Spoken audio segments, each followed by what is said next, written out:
Welcome to Thanks for Coming Back, the podcast where we deep dive into the essence of leadership beyond titles and roles. I'm your host, Dr. Latasha Nelson, and I'm here to inspire and empower you with stories, insights, and actionable strategies to lead you from wherever you are. Whether you're a seasoned leader or just starting out, this space is for you. Get ready to explore the impact of everyday leadership and discover how you can make a difference. Thanks for tuning in, and let's get started. Thanks for coming back. I'm your host, Dr. Latasha Nelson, and we have a truly remarkable guest with us here today. Katrina Purcell is the founder of a consulting firm that specializes in efficient growth metrics for tech companies and for nonprofits. And we're going to talk about that in a second.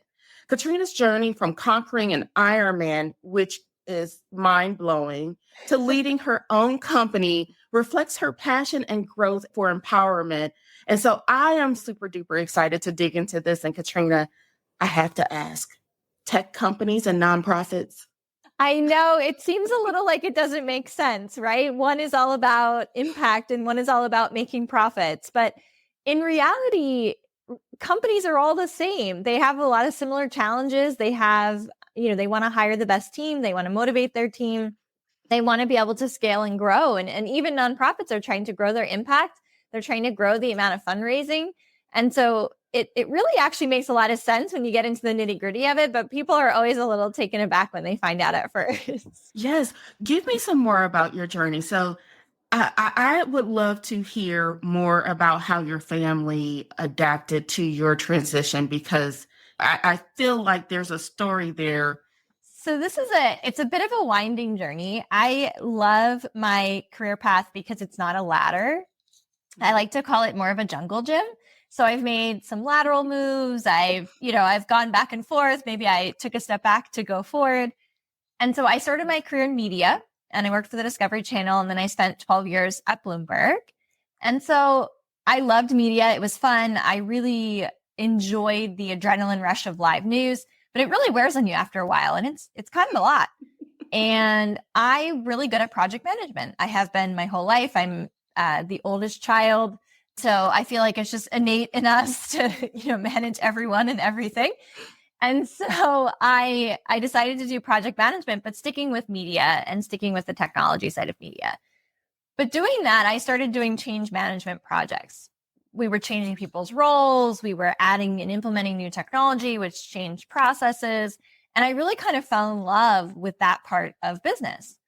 And so I decided that the time was right. My husband actually very much pushed me towards this, getting an MBA, because my undergraduate degree was in media. I had a lot of self-limiting beliefs that, people weren't taking me seriously because my undergraduate degree was in media, that I didn't have a business degree. And my husband felt like the investment would be worthwhile because that way I could be more confident. So he thought, maybe you won't learn much, but I want you to be more confident. And if you learn that, then it's worth it. And so I did an executive program at Columbia, and it's 24 months. It's Saturdays all day, and it's intense, and it takes a lot of time. It takes a lot of effort, but it was very much worth it. And after that, I switched to pure play technology companies, did an IPO during COVID, and then decided, you know what? I can take my skills on the road. My husband again pushed me and said, just do your own thing. Let's see what happens. And so the company was born last year in the summer. It's been almost a year. I can't believe it. It's insane to think about. And it has not worked out exactly as I thought. In some ways, it's worked out way better. In some ways, maybe not as well. But it's a fun ride. There's so much to unpack there. I love the change management aspect. I love the support. I love the confidence booster. That's one of those areas I can completely relate to.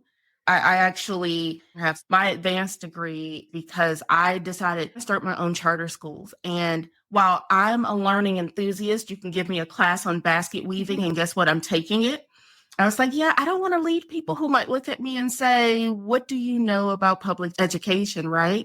And so I decided to go back to school for that reason. I wanted that credibility. And so I love hearing the investment that you made in yourself and the support you received from your family. So tell us a little bit more about some of the things that have gone better than expected and some of the other things.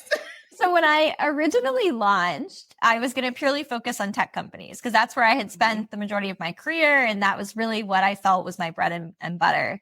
And in the early days of launching, a nonprofit reached out and they said, we're really trying to grow. We're really trying to scale. We're making a big impact, but we want to 10x that impact. Can you help us? And I said, yeah, well, I mean, why couldn't I? And so at Columbia, I had done a lot of social entrepreneurship classes and done work with nonprofits and pro bono work, and really felt called in a way that, in doing the work, you almost don't feel like you're working, right? Because you know that you're making an impact. And I think for me, that was really what I was searching when I thought to launch my own company. It was, how can I work for people who I like? How can I help people who don't have access to resources? And so I was so happy they reached out because they are a fantastic client. I love working with them. I'm really embedded with their team and getting to bring things to fruition and getting to kind of set the strategy, but then also help them execute on it. And so that's worked out better than I could possibly have imagined. I think, where do things not work out as well? I'm my worst manager. Like I'm a terrible manager. So there's that. When you work for yourself, you have no one to answer to but yourself, right? And so, when we are type A, to-do list a mile long people, sometimes it's hard to say, let's, take a step back. I am always here. Should you just need to say, just tell me to stop. You don't need to know the details. Just tell me to stop. But what I hear also is there is a passion that has driven a lot of what you've experienced, especially as you've transitioned into building your own company. And balancing passion with professional endeavors can be tricky. Can you talk to us a little bit about that and what it looked like for you? It can be so tricky. So you can be passionate about something that in no way will make you money. You can be passionate about things that in some ways can all come together to help you to be able to bring in income. And so for me, that's what I've tried to focus on. So I also love learning.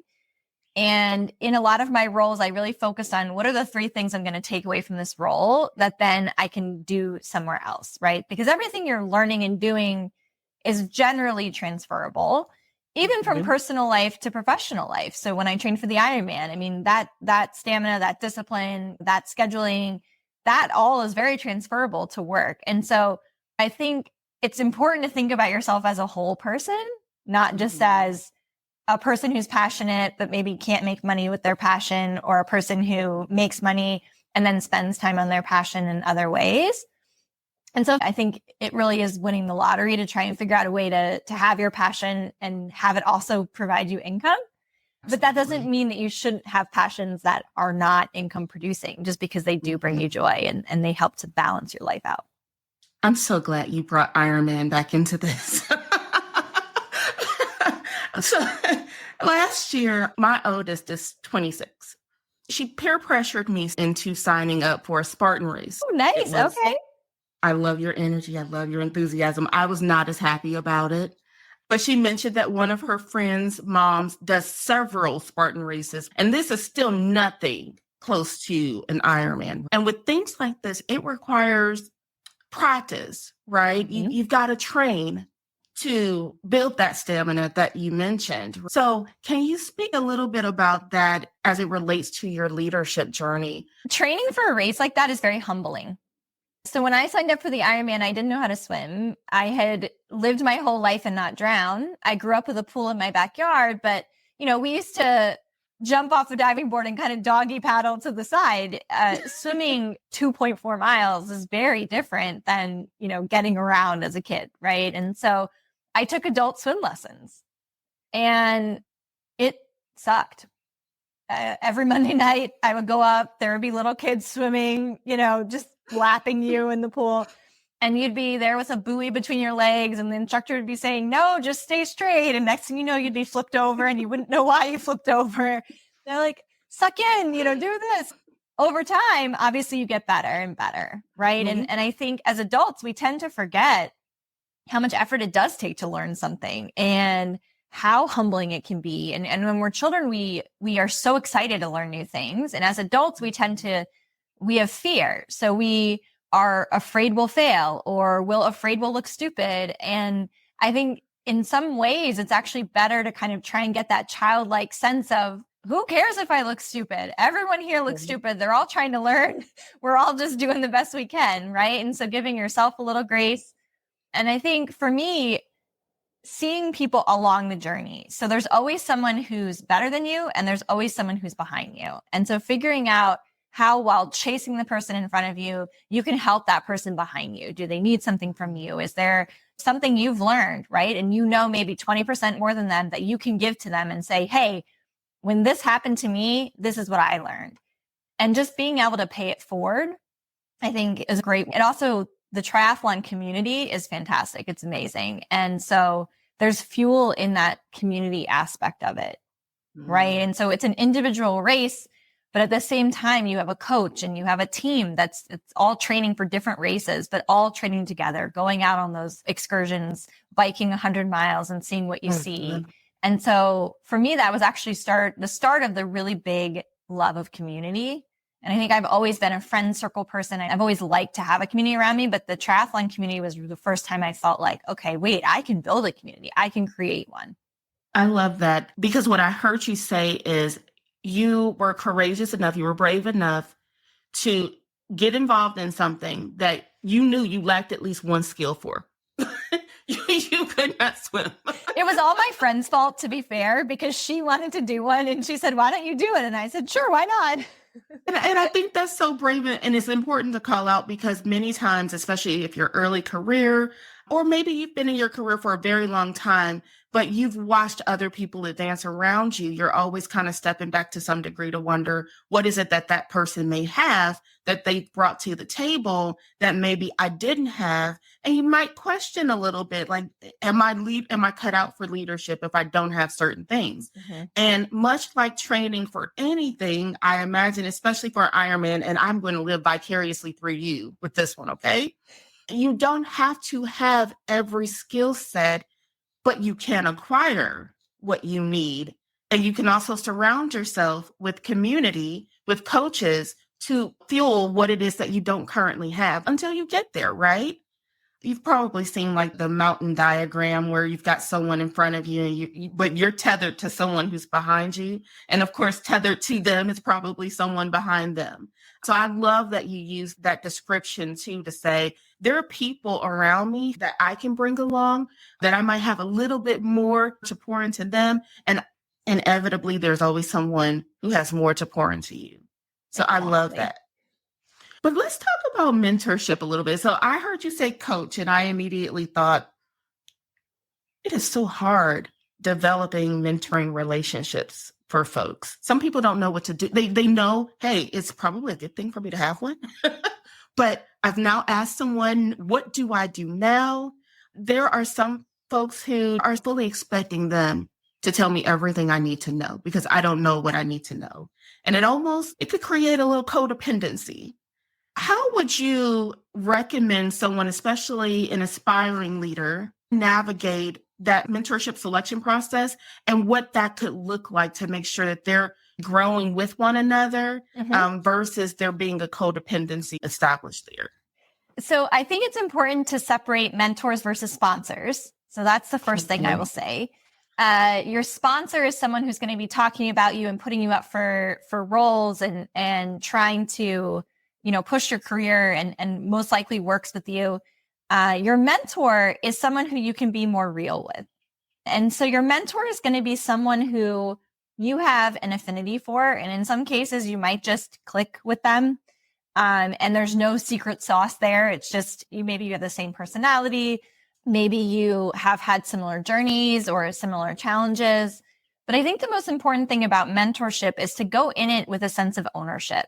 So even if you're the mentee, it's not on your mentor to, come to you and say, this is what you should do with your life. And this is how, because oftentimes your mentor is really just in a good place to ask you the right questions.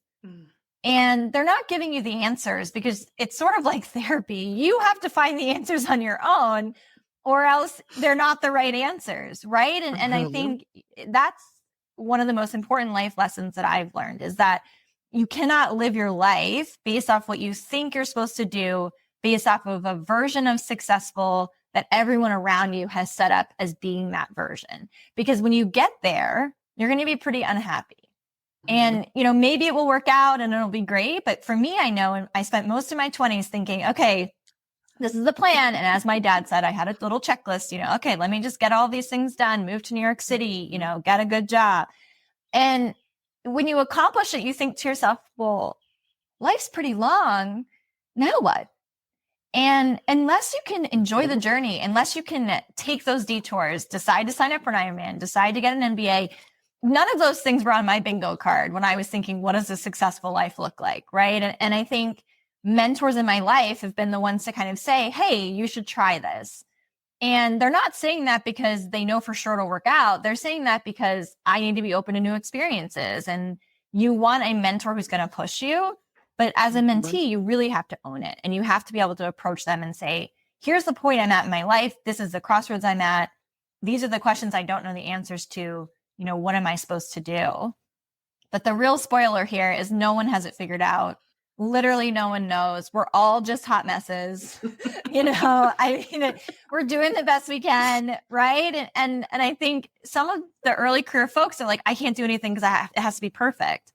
And you got to throw that out. Just try. Just go out there and try. Ask someone to be your mentor. Start meeting with them. See how it goes. Or start mentoring someone younger than you. Find a high school student that you can do, mentoring with, and start to give back in a way that helps you understand what you want in a mentor. Absolutely.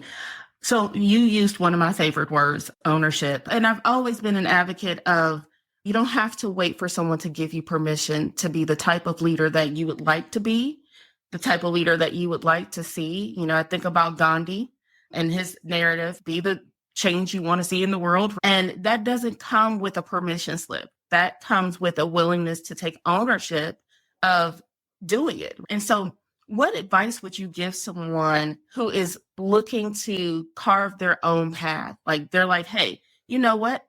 I like that word too. I can embrace it. What does this look like? What advice would you give? People are going to ask a lot of questions, especially if your path is off the beaten path. And you have to feel an overriding sense of self-purpose that when they question you, you're able to say, yes, this is the right thing for me. And if it's not, I'll change. But for now, this is the right thing. So surrounding yourself with the right people is really important.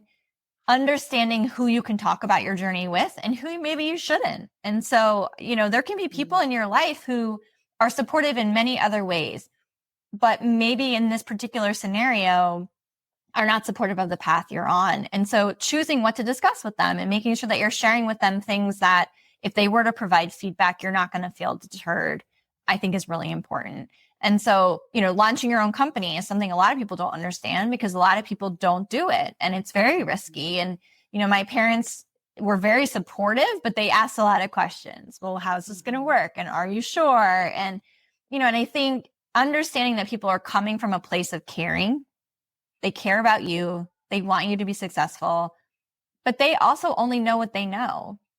That's and right. If you're forging your own path and you're going out to create your own pattern of leadership, or you're going out to, have a role that no one in your family has ever had, you kind of have to be okay with blazing that trail. And that's kind of lonely sometimes, right? And so we talked about community. It's so important to find a good community, people who are doing the same path as you, who understand some of the trials and tribulations. So you can go to them when you have an issue or when you're nervous or when you want to kind of talk through something that might be challenging. And making sure you're talking about it with people who can actually provide good feedback and who can provide you options and who are going to be supportive. I love that. I appreciate you touching on the fact that you have to be open to receiving the feedback from where it's coming from, right? There are people in our lives that love us and they only want to see what's best for us. And sometimes, the motivation behind that or what best looks like for you doesn't necessarily align with what you're looking to do, but being able to receive it and take what you can use forward with you without being offended is critical. And being open to hearing something that maybe you haven't considered before, but it's exactly what you need to hear is also critical. And so that's just part of, I think, maturity and growth. So I appreciate you bringing that into the fold. I also really appreciate you mentioning that, you don't need to share your journey with everyone. There's a spirit of discernment that may need to come with that. And it may not be because people are being intentional and not being supportive. They may just not know how to be supportive. But whatever the cause is behind it, being mindful that there are people that are going to be behind me, regardless of how this plays out. And there are others who just may not be able to get it enough to provide any level of support. I think that's an energy saver. Definitely an energy saver. And I do feel as I've gotten older, I'm much more concerned about my energy and where I'm spending it. It's not infinite, is it? It is not infinite. No. And I think, where we live in a world where we're constantly bombarded, things are constantly trying to take our energy. There's social media, there's just so many things happening. And so guarding your energy and knowing what gives you energy is so important. So with that in mind, how do you balance what you're passionate about, where you'd like to spend your energy? Inevitably in life, you have energy vampires. So you've got those tricky things, those more challenging things that whether you want to give them energy or not, you have to. How do you balance that? There's no perfect recipe. I think there are days I do really well at it, and there are days I do a terrible job. The one thing that I've learned is that when I can feel myself spiraling and feel like my energy is not going where I want it to go, I can reset myself by going on a walk outside.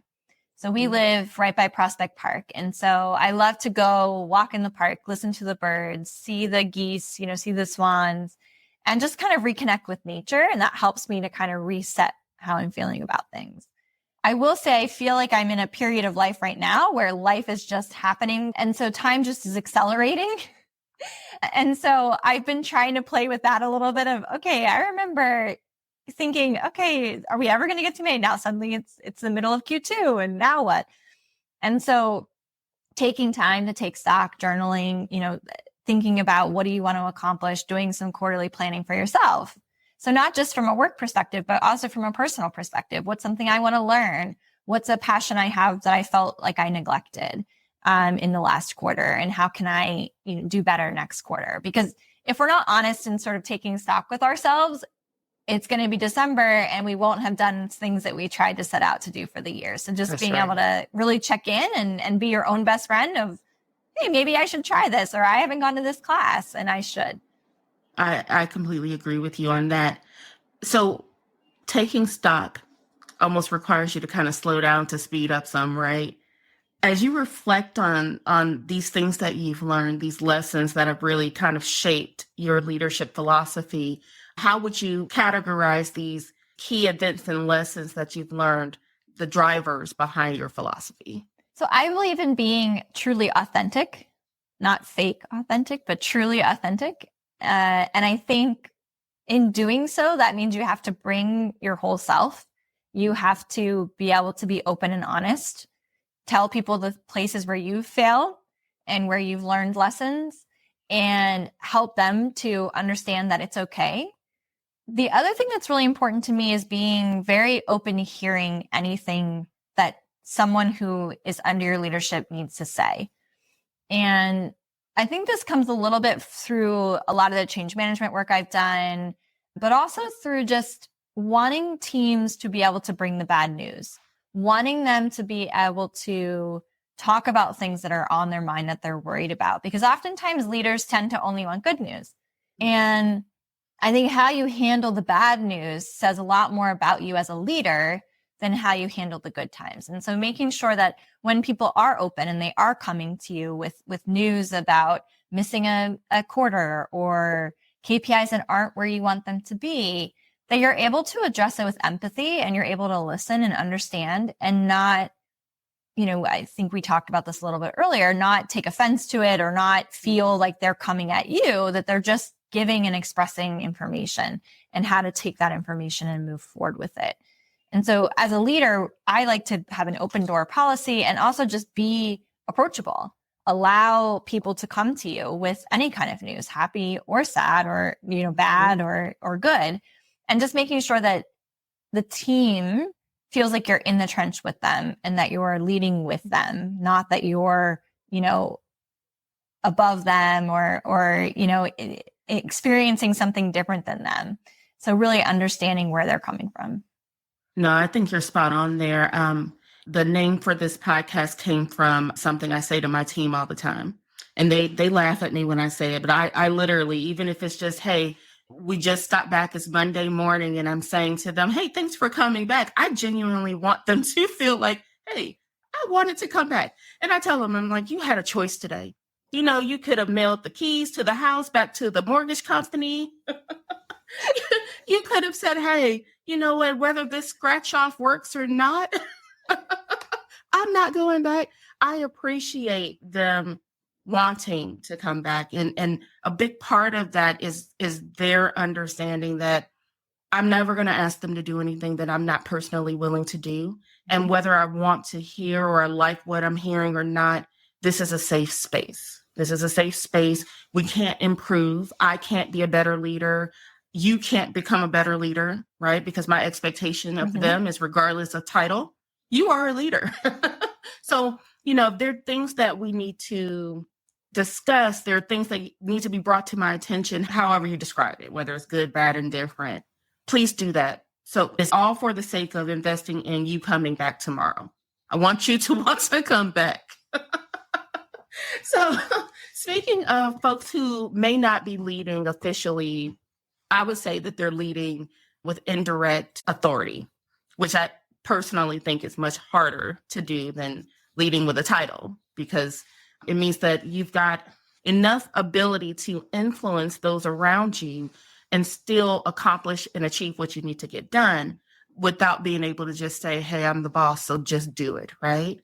And so as you reflect on your leadership journey from before you had a title to now, what types of things do you say, hey, I wish I had done more of that? Oh, I really rocked that out? Or, oh, I should never, if I could go back in time, I would tell myself to never do that again in life. What a fun question. Okay, so because I started my career and spent a lot of time in project management, most of my early leadership experiences were through influence. So I didn't necessarily have a title. I was managing the project, but I wasn't managing the people. So it was convincing people to get deliverables done when you're not actually their boss. And I think also throughout that, you learn what motivates people. You learn how to really talk to people and understand how to empathize with them. Yeah, we're all doing a lot of work, because oftentimes a lot of these projects are extra work that have been given to people on top of their day job. And you're trying to get this from them, but they've got a day job and they're supposed to be working on this project with you. And so it brings you back to the group work at school, right? Where it's one person does all the work and then, everyone gets the same grade. But so I think oftentimes for me, the biggest thing is understanding where people are coming from and being able to meet them where they are and really being able to read people. And I think being a good leader is being able to read the room. It's being able to understand and kind of anticipate where your team is going before they've gone. And I think every leader should actually spend a lot of time in a role where they are leading through influence, because I think that it helps for when you become a leader with a title that you don't say, do it because I'm the boss, or, have that feeling. Because I think when you come to the table with that feeling, the team knows it and they don't like it. And it's not motivating. It just wouldn't be motivating to anyone. All that being said, I think my mother would tell you that I've been a natural born leader. I like, it's just, and I don't know if it's just a level of confidence or just a level of, I just like to have big ideas and people like to get on board with them. Maybe my personality is just a little infectious. It's that firstborn mentality. It is the firstborn energy is just, you can't ignore it. I think that's amazing. What final thoughts would you encourage anyone who is either aspiring to be a leader, they're just looking to amplify the impact in their space? Even if you're aspiring to be a leader, I would be willing to bet money that you're already leading somewhere. Maybe it's in your family. Maybe it's in a volunteer organization. There's a lot of different ways to be a leader. And I think people tend to undersell themselves. They tend to think until I have some big title and I have a big team of people, I'm not a true leader. But in reality, we're all leading every day with everything that we do. And there's always someone watching. And whether that's someone in your tight-knit family circle or it's someone in your community who sees you going to different events, but seeking out those opportunities to go be a leader, find a community organization, find a way to, mentor elementary, middle, and high school students. They're always looking for, and there are programs in every city where you're able to work with kids who maybe don't have mentors and they need help. And New York City has a program, which I'm part of, which I love. You go and you help first generation high school students apply to college, and you help them with their essays. You help them with, what does it even mean to go to college? How do you fill out FAFSA? What does that look like? And I think you can be a leader without having that title. And I think I would love for people to understand that more and give themselves respect that they are leading, but you can always be aspiring. You could have a team of 100 people and still be aspiring to be a better leader, right? And I think becoming a leader and being a better leader is a constant journey. You're always learning. You're always going out and trying new things. You've got to be humble and you've got to be resilient, because things are not always going to work out well. The pandemic happened and all the leaders in my circle were saying, this is unprecedented. We don't know what to do. And many leaders were like, we're just going to try it out and see what happens. And so just because you're a leader doesn't mean you've got everything all figured out and you've got the playbook. I mean, there can still be things that come at you. And so you've got to keep learning. You've got to keep growing. Wow. You touched on so many things in our conversation today. There's the openness and willingness to step into a role, whether or not you have that role officially. There's the change aspect of it and the actions that make the difference. I think a lot of times we do get caught up in having all the answers, but I love what you just said. None of us knew what to do, especially with the pandemic. It didn't absolve us of the responsibility to do something. So the diving into something literally without necessarily being able to swim, but finding a community and recognizing there are people who can support you and people that you can support. And I think one of the things I really appreciate most about our conversation is the paying it forward part.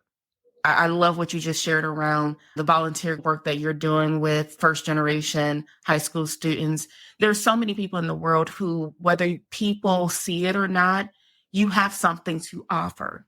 And it's not about size. It's not about visibility. It's about impact, and that leaning in those ways, that's near and dear to my heart. So I really appreciate you sharing that with me and our audience today. Pay it forward in some way, people. You can. You've got something to offer the world.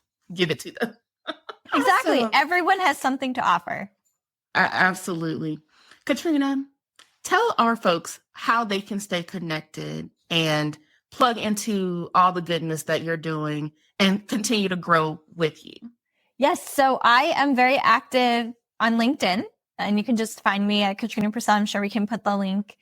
And my website is just katrinapurcell.com, thanks to my amazing husband.